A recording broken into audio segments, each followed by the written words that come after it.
আসসালামু আলাইকুম সবাইকে। কি অবস্থা, কেমন আছেন আপনারা?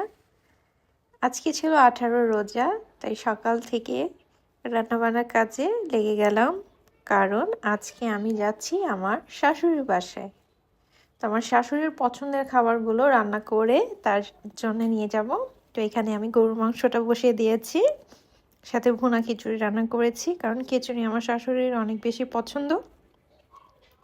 সাথে ইফতারে বেসিক ফ্রাই আইটেমগুলো যেগুলো থাকে ওগুলো তো করেছি।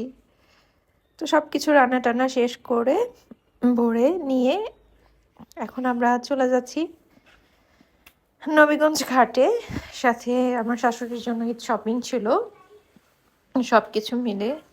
তো সাফন তো এখানে সানগ্লাস গ্লাস পরে একদম অন্যরকম একটা মুডে। এই তো সোজা আমরা চলে এলাম।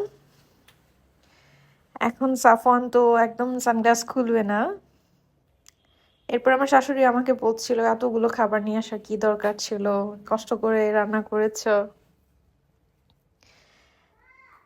রমজান আমাদের শুধু রোজা রাখতে শেখায় না, পরিবারের সাথে সময় কাটানো আর একে অপরের প্রতি ভালোবাসাও কিন্তু বাড়িতে। আলহামদুলিল্লাহ আজকের ইফতারটা খুব সুন্দরভাবে কাটানো হয়েছে। এরপর ইফতার শেষ করে চলে গেলাম নানি শাশুড়ির বাসায়, কারণ মামি শাশুড়িদের জন্য কিছু গিফট ছিল। তো আজকের মতো এখানে শেষ করে দিচ্ছি। বাই।